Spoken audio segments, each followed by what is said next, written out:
Hi guys. Thank you. You just watched part 1 of this video. I really do appreciate you coming back, and I'm so sorry. I know I got long-winded. I apologize. But here we are with the second video, and we're just going to kick into the unit assessment. And so, just to let you guys know, this video is all about the unit assessment. If this is what you want, this is what you got.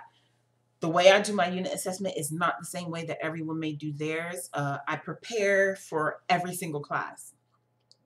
I do, because I like to give the best me and the best lesson possible to these students, especially since this is not my chosen profession. Teaching is not my chosen profession.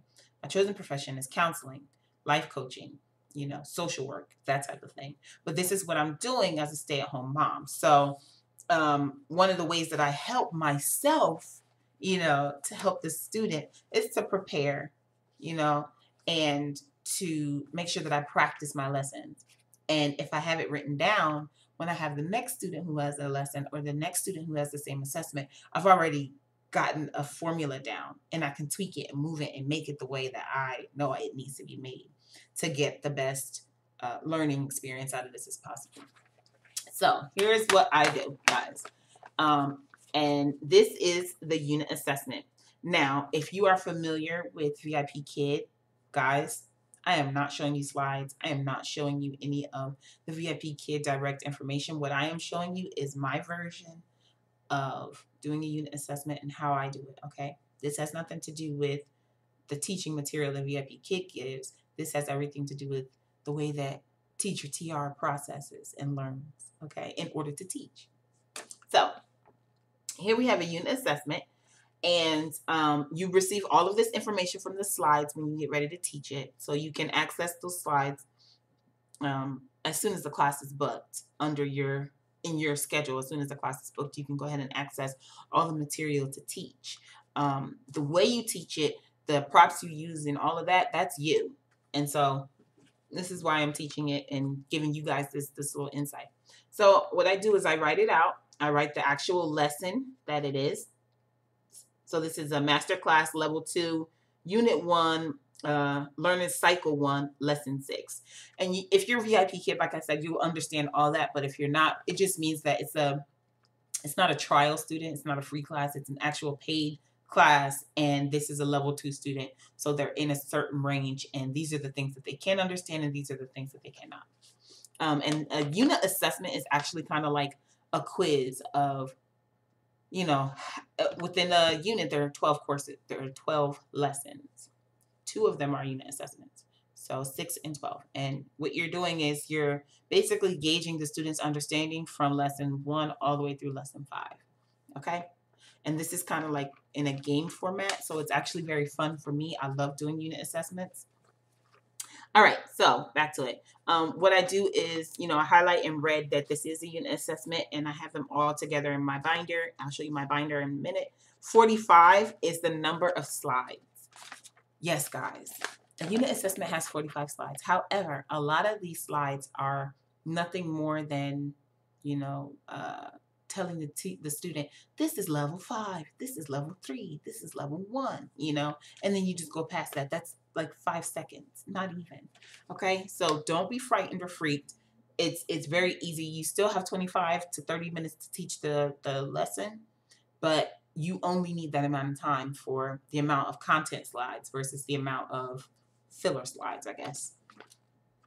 I put the vocabulary, so the main words that we want to focus on for this lesson were name, old, like introduction, learning the times of day, and numbers, okay? And then you have down here my props that I normally use. Now, the reason why I put props in here is because each class requires a plethora of different learning tools, and you can't just use your whiteboard for everything. I saw one teacher say, yeah, I just use my whiteboard for everything.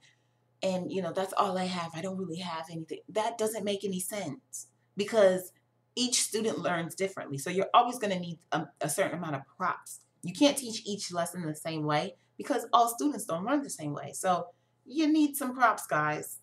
And I'll tell you about my props at the end. But anyway, so here I put whiteboard, and then I put the letters that the lesson focused on. So like A, E, I, G, C. And where are they? Here they are. That just lets me know which flashcards to use. Number 1 through 5, that just lets me know which flashcards to use. So, like, these are my flashcards, and I made them just really with using, and I have the whole entire alphabet, but just really using printer, some paper, and my laminator, which cost like $17 at Target. I made my own flashcards, and it's easier to do it that way because then I don't have to spend $10 on a box of flashcards where I only need 3. It's ridiculous. Okay, back to this. So what I do is I always write out the lesson. Like, what is this lesson focusing on? So this one was focusing on, I live in China. You know, he is from America, or he is from the U.S., you know, and things like that. And then I go through, each question has 3 options for answering. So say question number 1 was, you know, have the student blend, you know, consonant, vowel, consonant words. So you'll have like a, like WK, you know, P and Z. And then you have an IG off to the side. And so the student has to say zig, you know, pig, wig, kig, things like that. And the options would be unable to, you know, blend the words, able to blend 1 to 2, able to blend 3 to 4 words. And then you I personally do it like this. I do section A, question 1, options A, B, and C. Okay. And as you can see, I just write it out. Able to sing, unable to sing, things like that. I make sure that I am writing these out because it sticks better for me. But then also because you don't want to go ahead and try and say, oh, I can't remember what the student did. Well, I'm just going to give them a C, because that's not working, because then they're not getting the proper attention that they need on that deficient area. And then you can't just give them, you know, oh, well, teacher assisted because you talked. You don't always assist just because you talk. If you're asking a question or saying something, that's not the same. Assisting is, I literally had to show them how to do it. Okay, this is very remedial, guys. You got to remember that. And so the way I do it is I just make sure that I write out everything, and off to the side here, you'll see that I have these little, like, okay, these are the answers. This is the answer key on this side. So basically, these are the things that I'm hoping that the student says or recognizes. These are the things that I'm looking for from the student. You know, my name is, so here you see, my name is, I am how many years old. This student was supposed to answer the question using the correct sentence frame. And I literally will write out the entire assessment.